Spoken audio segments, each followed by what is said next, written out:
انسان بہت اکیلا پڑ جاتا ہے. جب طوفانوں کا مقابلہ کرتے ہیں آپ تو دائیں دیکھتے ہیں بائیں دیکھتے ہیں کوئی نہیں ہوتا ہے, تو کچھ دیر کے لیے انسان سوچتا ہے کہ میں شاید اکیلا ہوں, مگر یہاں آ کے محسوس ہوا کہ میں اکیلی نہیں ہوں. میرے ساتھ یہاں کا جو بچہ ہے, یہاں کا جو جوان وہ ساتھ میں کھڑا ہے. دیکھیے آج کوئی الیکشن کا وقت نہیں ہے, کوئی ووٹ کی بات نہیں ہے, کسی نے کہا کہ ہم آپ کو ووٹ دیں گے جتائیں گے. میں وہ سیاست وہ پالیٹکس میں نے چھوڑ دی اپنے لیے ذاتی طور پہ. میری زندگی کا مقصد اور مدعا وہ ہے کہ جو میرے والد کا خواب ادھورا رہ گیا, میں جموں کشمیر کو اس مصیبت سے باہر نکالنا چاہتا ہوں. جموں کشمیر کے لوگوں کو عزت نفس واپس دینا چاہتا ہوں. ایک امن کے طریقے سے مسئلے کشمیر کو حل کرنا چاہتا ہوں. تو وہ خواب اب میرے لیے میری زندگی کا سب کچھ ہے. اور بدقسمتی سے جو ہوا 5 اگست 2019 کو, اس سے مسئلے کشمیر اور بھی زیادہ الجھ گیا. اگر پہلے کچھ لوگ جو تھے آزادی مانگتے تھے, کچھ لوگ پاکستان مانگتے تھے, کچھ لوگ ہندوستان کے ساتھ تھے. جیسے ہم جیسے لوگ, ہم سب کہتے تھے, لوگوں کو سمجھاتے تھے نہیں یہ بہت اچھا ملک ہے, بڑا بھائی چارہ ہے, یہاں ہندو مسلمان اکٹھے رہتے ہیں, ہمارے حقوق کا تحفظ ہے, ہم ایک مسلم میجارٹی اسٹیٹ ہیں اور ہمارے حقوق کا تحفظ اس طرح کیا گیا ہے کہ ہمیں 370 اور 35 سے ہے, جس سے ہماری زمین, ہماری نوکریاں, ہماری شناخت کو کوئی خطرہ نہیں ہے. کیونکہ ہوا بھی یہی تھا کہ جب ملک کا بٹوارا ہوا تو ساری جو ہندو ریاستیں ہیں میجارٹی کی وہ ہندوستان کے ساتھ چلی گئی, جو مسلم ریاستیں تھی وہ پاکستان کے ساتھ چلی گئی. تو اس وقت تو یہ لگتا تھا کہ چونکہ جموں کشمیر ایک مسلم میجارٹی اسٹیٹ ہے, پاکستان کے ساتھ جائے. مگر چونکہ اس وقت جواہر لال نہرو کے بڑے اچھے تعلقات تھے کشمیر میں, اور شیخ صاحب اور جواہر لال نہرو نے مل کے یہ فیصلہ کیا کہ نہیں ہم ہندوستان کے ساتھ جائیں گے مگر شرطیں ہوں گی ہماری. اگر ہم مسلم میجارٹی اسٹیٹ ہونے کے باوجود ہندوستان کے ساتھ جاتے ہیں تو ہمیں گارنٹی ملنی چاہیے کہ ہمارا جو تشخص ہے, ہماری جو شناخت ہے وہ بالکل برابر رہنی چاہیے, جس کا وعدہ کیا گیا ہم سے. پورے ملک نے ہم سے وعدہ کیا کہ آپ کی شناخت, آپ کا تقدس, آپ کی زمین, آپ کی نوکریاں آپ کے پاس رہیں گی, ان کے ساتھ کوئی چھیڑ چھاڑ نہیں ہوگی. یہی سوچ کے ہم نے بھی, میرے والد مفتی صاحب, باقی جو لوگ تھے, ہم مین اسٹریم میں جڑ گئے اور لوگوں کو سمجھانے لگے کہ بھئی ہمیں اسے ملک میں رہنا ہے, مسئلہ کشمیر بھی حل کرنا ہے. مگر وہ کیسے حل کرنا ہے؟ راستے کھول کے, راولا کوٹ, مظفر آباد, سیالکوٹ, جموں سیالکوٹ, اسکردو, چائنا کے ساتھ ہمارے راستے مل جائیں, دونوں اس کشمیر اور اس کشمیر کی اسمبلیاں اکٹھی ہو جائیں, ایڈوائزری کاؤنسل بن جائے, جو سال میں 2 بار, ایک بار یہاں ملے, ایک بار مظفر آباد میں ملے. بارڈر کو چینج نہیں کر سکتے ہم, ملک کی سالمیت کو کوئی خطرہ نہ ہو, نہ ہندوستان کو نہ پاکستان کو, مگر یہ جموں کشمیر اور وہ جموں کشمیر ایسے اکٹھا ہو جائے. یہ مفتی صاحب کا خواب تھا. ہمیں یہ معلوم نہیں تھا کہ یہ خواب پورا ہونے سے پہلے بی جے پی ایک غیر آئینی طریقے سے اور ایک غیر جمہوری طریقے سے, ناجائز طریقے سے ہماری سر پہ جو رکھی ٹوپی ہے اس کو اچھالے گی, ہماری چادروں کو اچھالے گی. صرف کس لیے؟ جب میں پرائم منسٹر کے پاس میٹنگ میں تھی, میں نے ان کو وہاں بھی کہا, میں نے کہا میرے والد یہ سمجھتے تھے کہ جو بی جے پی ہے, ان کے ساتھ RSS ہے, یہ بڑے ملک پرست ہیں, بڑے قوم پرست ہیں.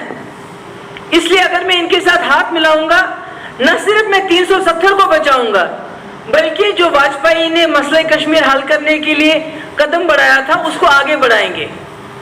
وہ سمجھتے تھے بی جے پی ملک کو بچانے کے لیے, جموں کشمیر کو بچانے کے لیے کوئی بھی قربانی دے گی.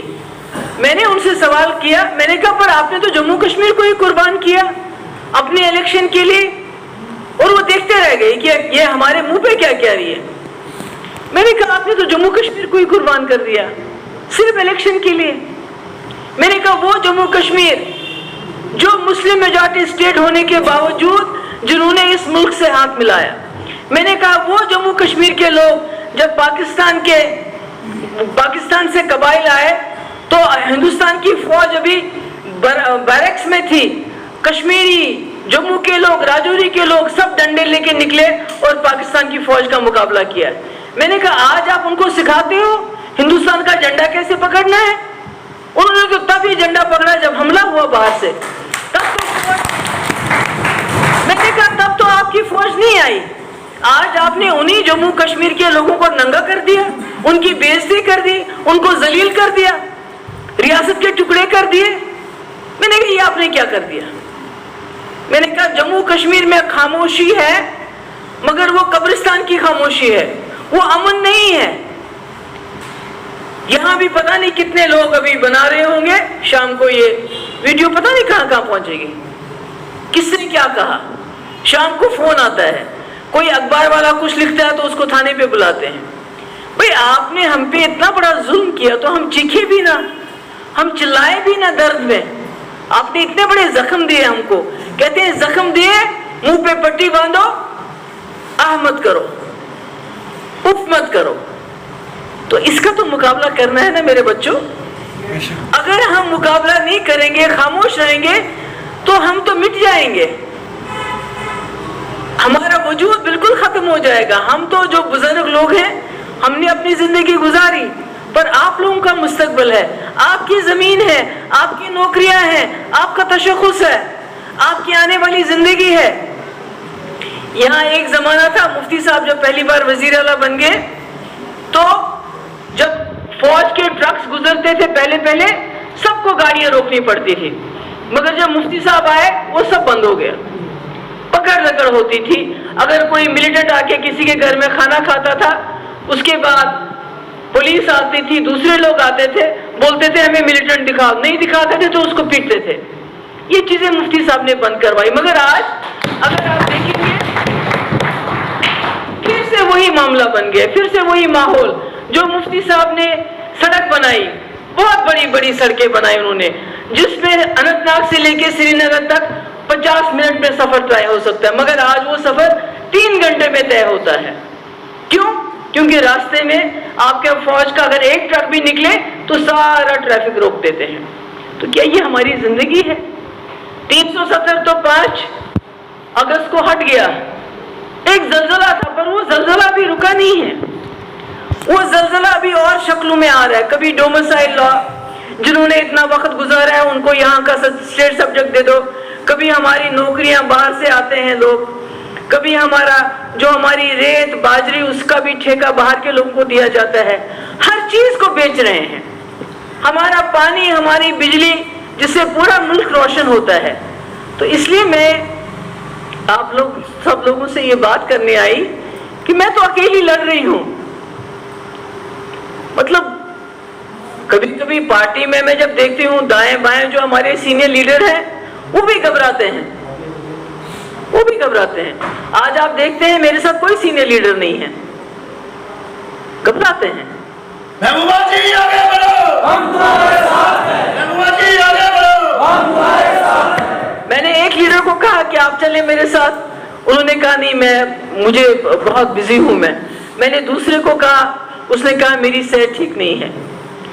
تو مجھے سمجھ آ گئی کیا وجہ ہے یہ. تو اس لیے میں سوچا کہ میں اپنے جوان بچوں سے جا کے بات کروں، کیونکہ ہم نے آج کل پرسوں ہم نے تو زندگی اپنی بہت حد تک گزار لی ہے، مگر آپ لوگوں کے مستقبل کا سوال ہے.